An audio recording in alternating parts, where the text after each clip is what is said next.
boys and girls, children of all ages, we've known for, well, since the very first trailer of Wings of Power, Amazon's absolute abomination and desecration of the great work of J.R.R Tolkien's Lord of the Rings was not exactly lore accurate, to say the least, right? Well, the showrunners have proven this time and time again, not only to mention with the fact that they don't understand what a Harfoot is because they haven't actually read the original source material. Now, you could give them a little credit to say, well, they've only got access to the appendices, yada, yada, yada. Well, Amazon should have negotiated a better deal, first off. But, of course, we know Warner Brothers still has the rights to a lot of the main stories, and like The Lord of the Rings and The Hobbit and stuff like that, and they're going to hold on to those with a death grip until they absolutely have to let them go, because that's one of the few properties that actually still makes them money, along with Harry Potter and stuff like that.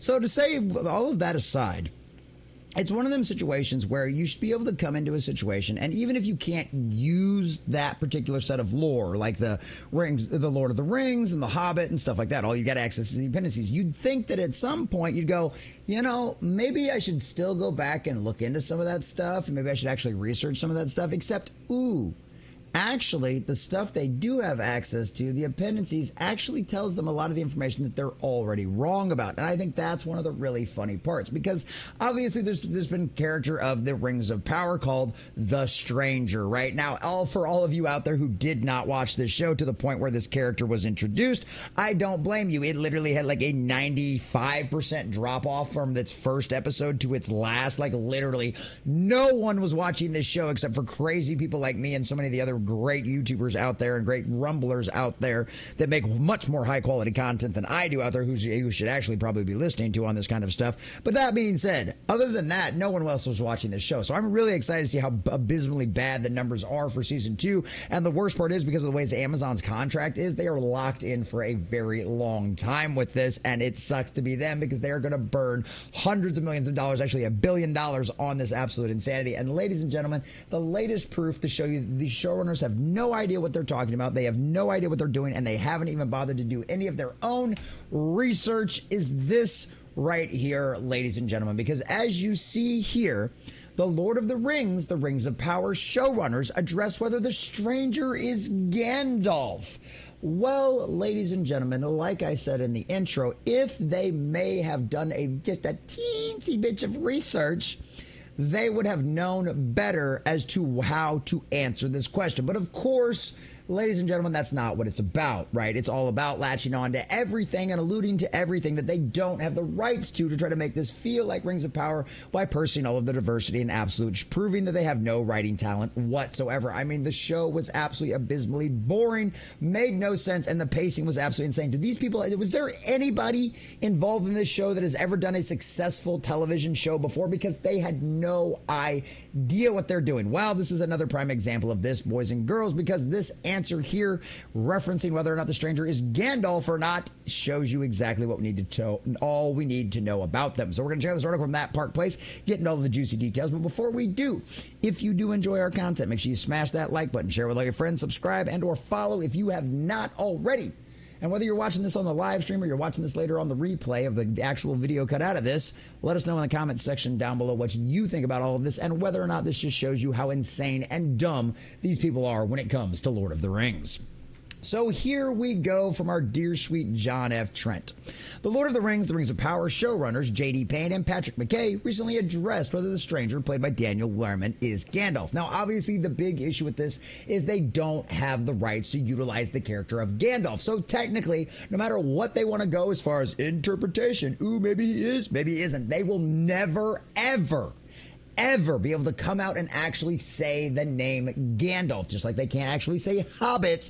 It's all because of the licensing agreements that they have. So literally, they're just out there trying to tease things up and hype it up to the average individual out there, or the average viewer who probably is not still watching this show, just to try to make it seem like it's something that it's not. But boys and girls, that's why you come around here, to give yourself a little bit of extra education. The Common Nerd brings you common information for all of us common nerds out there who would not have done this, would not have known all of this without all of the hefty research that so many great people out there have done for us.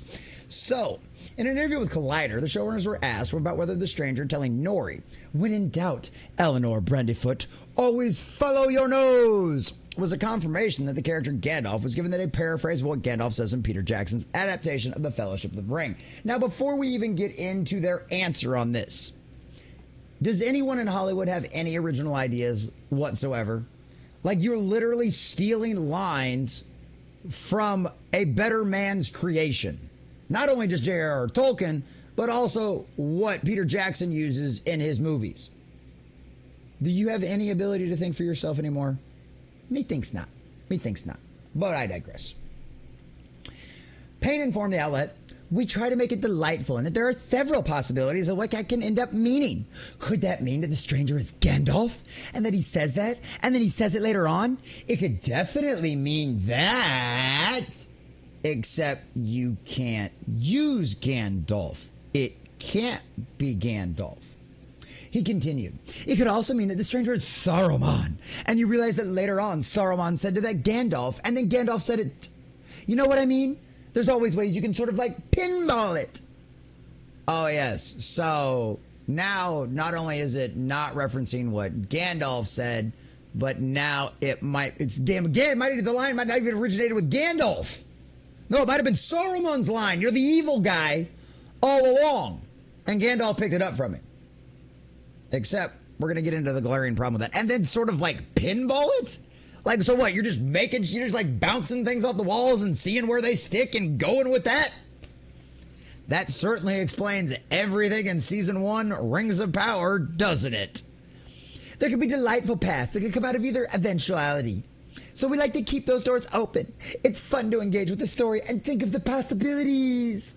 The possibilities of things you'll never use or never be able to come to fruition, where you're just out there cock teasing all of the entire audience and all of the legitimate Lord of the Rings fans out there, saying that this might actually lead to something that they'll enjoy, while us out there have to educate everybody and inform everyone and let them know that you will never, ever lead to that in any way, shape, or form. You don't have the rights now. You won't have the rights later on. And thank the Lord you will never, ever have the rights at any point ever in the future.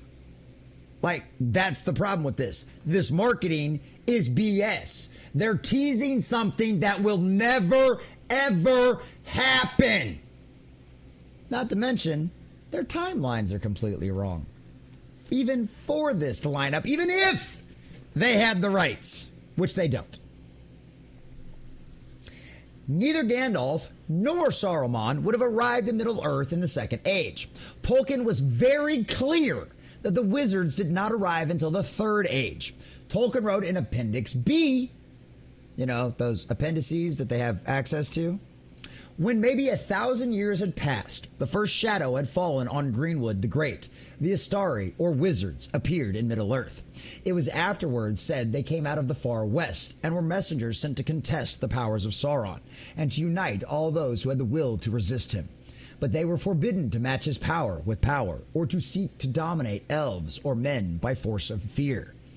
Tolkien also detailed the two highest of this order, of whom it is said there were 5, were called by the elder Coron, the man of skill, and Mithrandan, the grey pilgrim, but by the men in the north, Saruman and Gandalf. Corringer journeyed into the east, but dwelt at last in Isengard.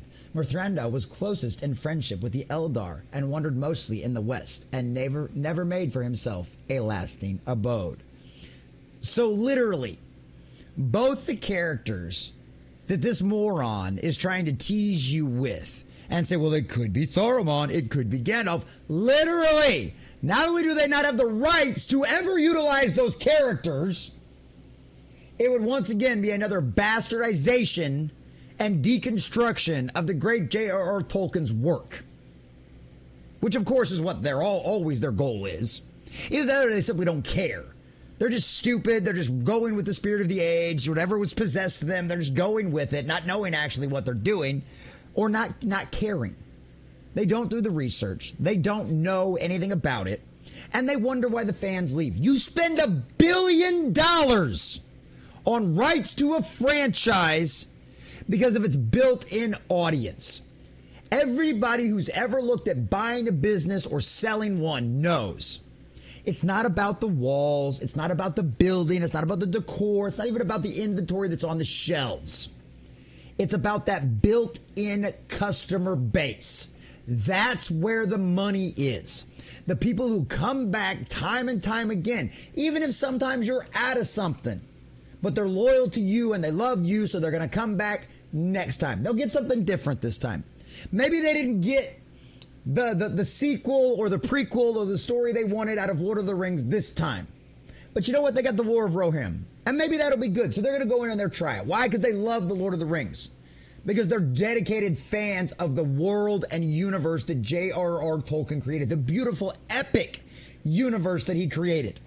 So they come back. They give things a shot.